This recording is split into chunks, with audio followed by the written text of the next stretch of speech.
Bismillahirrahmanirrahim. Assalamualaikum warahmatullahi wabarakatuh. Perkenalkan, nama saya Ego Saputra dari kelas 3A NIM E1B019043. Pada video kali ini saya akan mencoba menjelaskan seluruh isi materi yang ada di RPS guna memenuhi tugas U2 saya pada mata kuliah Hukum Pidana dan Kriminologi. Untuk materi yang pertama yaitu mengenai dasar dan konsep dari hukum pidana dan kriminologi tersebut. Untuk yang pertama, konsep dari hukum pidana itu sendiri.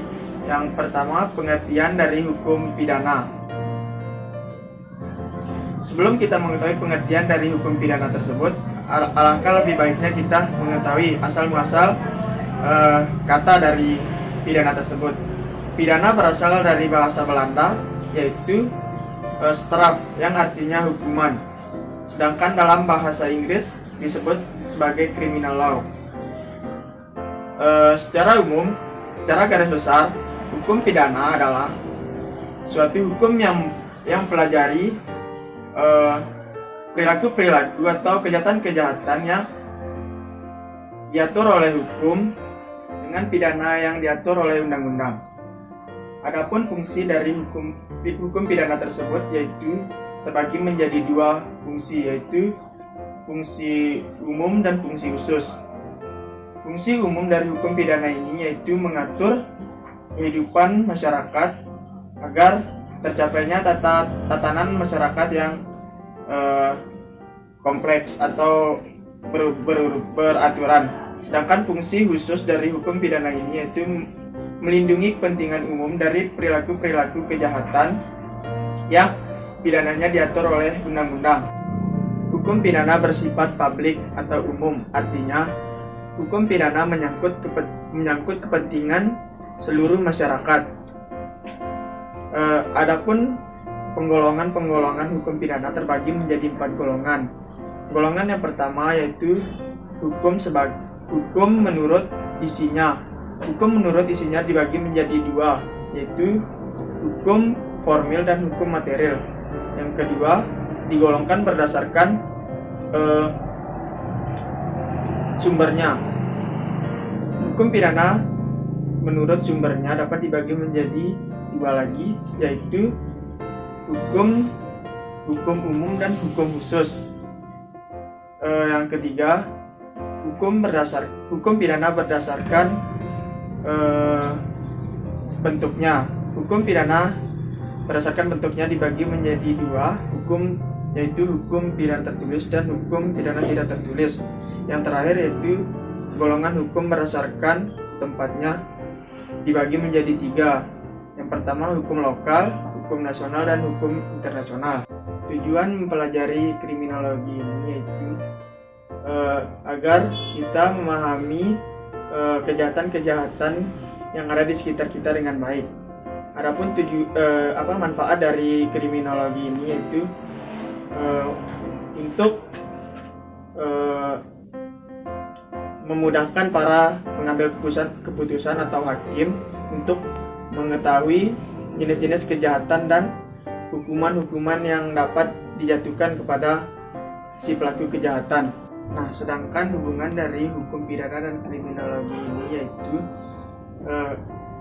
jika kriminologi mempelajari tentang kejahatan-kejahatan yang ada di sekitar, maka hukum pidana lebih mengarahkan perhatiannya kepada mencari faktor-faktor permasalahan dari kejahatan tersebut dan menentukan pidana apa yang cocok untuk dijatuhkan kepada si pelaku kejahatan.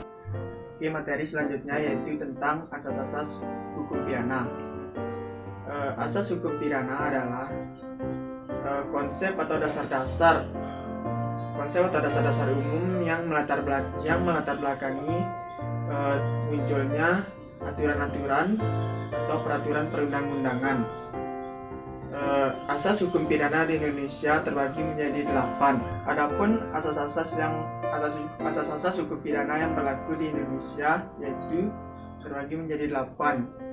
Yang pertama, asas legalitas. Yang kedua, asas tidak berlaku surut. Yang ketiga, asas tidak memberatkan pelaku. Yang keempat, asas tidak menggunakan analogi. Yang kelima, asas teritorial. Yang keenam, asas personalitas. Yang ketujuh, asas universalitas. Dan yang kedelapan, asas perlindungan.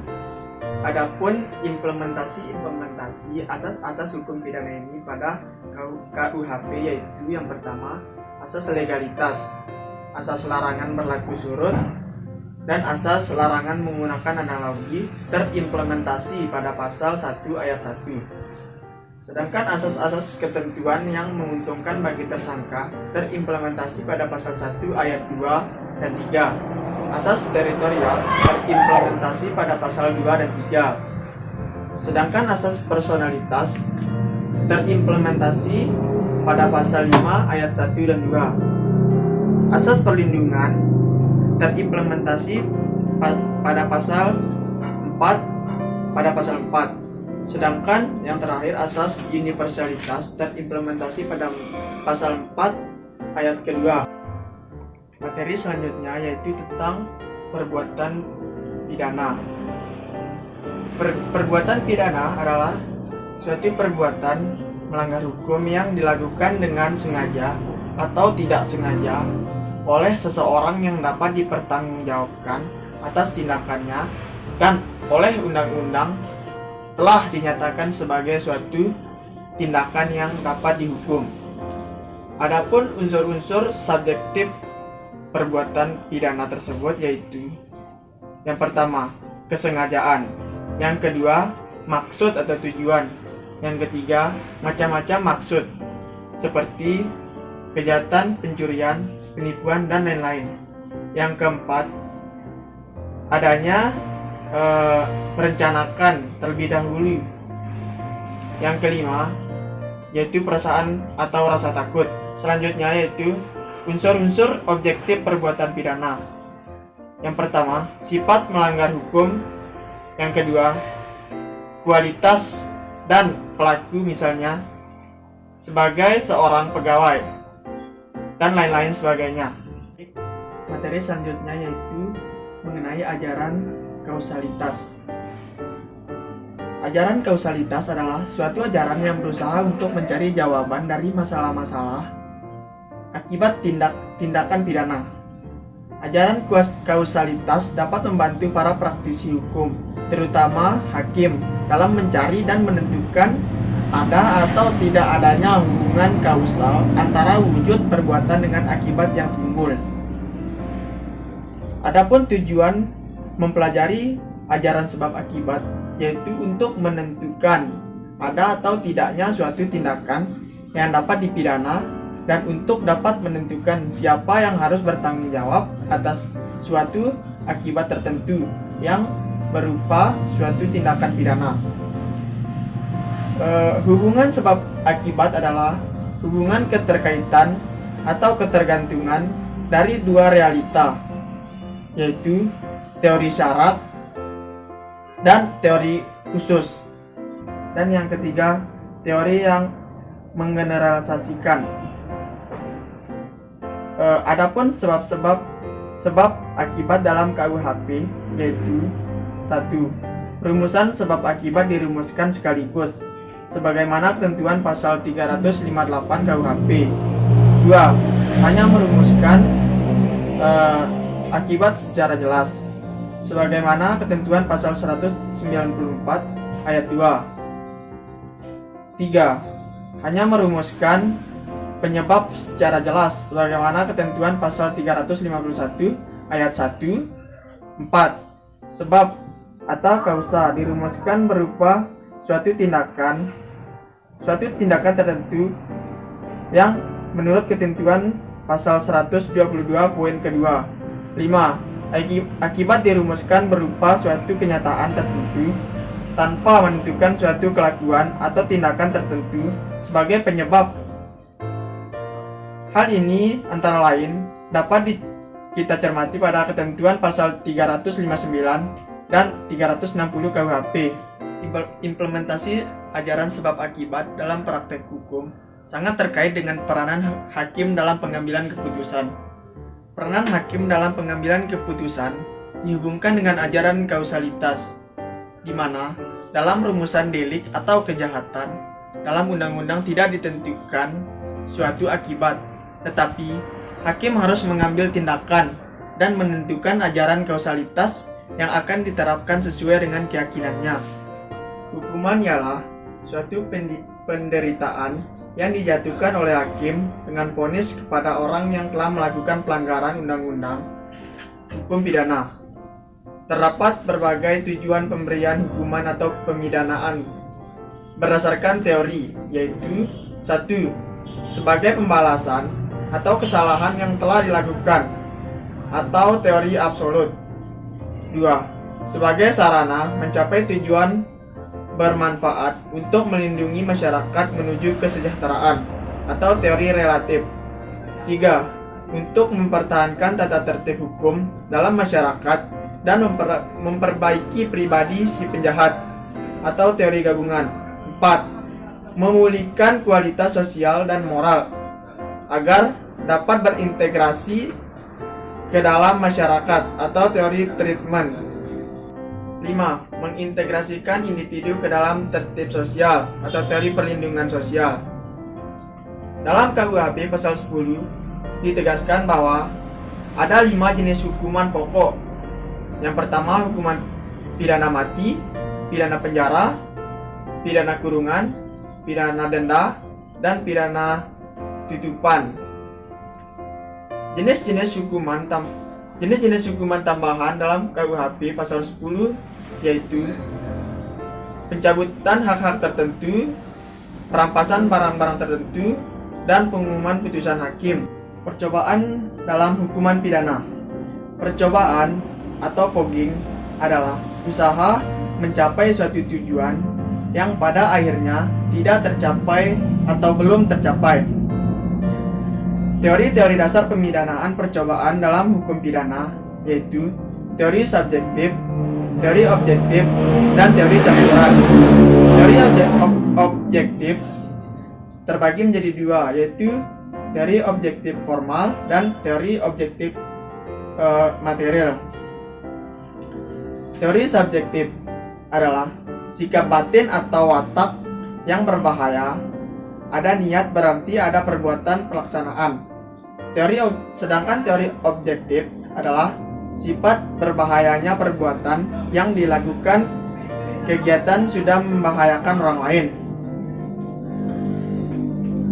Teori objektif formil adalah sifat bahayanya perbuatan terhadap tata hukum.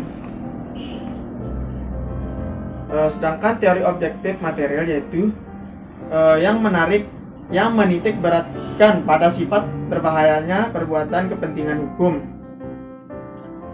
Sedangkan teori campuran adalah teori ini melihat dasar patut dipidananya percobaan dari 2 sisi, yaitu sikap batin pembuat yang berbahaya atau dari segi subjektif, dan juga sifat berbahayanya perbuatan atau dari segi objektif. Adapun teori tentang tujuan pemidanaan.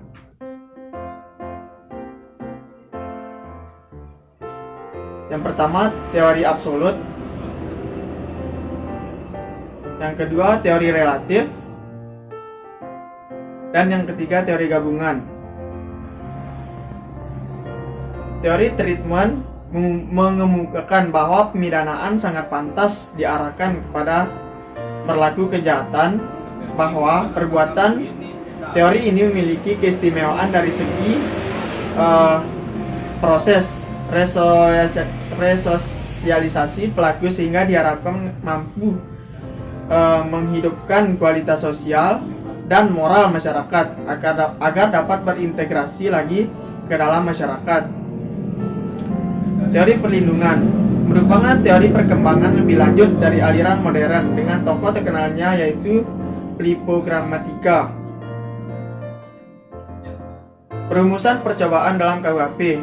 Percobaan melakukan kejahatan diatur dalam pasal 53 KUHP dan percobaan pelanggaran diatur dalam pasal 54. Oke, baik, itu tadi penjelasan seluruh materi yang ada di RPS Hukum Pidana dan Kriminologi. Jika ada yang salah, saya mohon maaf karena materi tersebut yang saya sampaikan tadi masih banyak kekurangan. Mohon maaf apabila ada kesalahan. Wabillahi taufiq wal hidayah. Wassalamualaikum warahmatullahi wabarakatuh.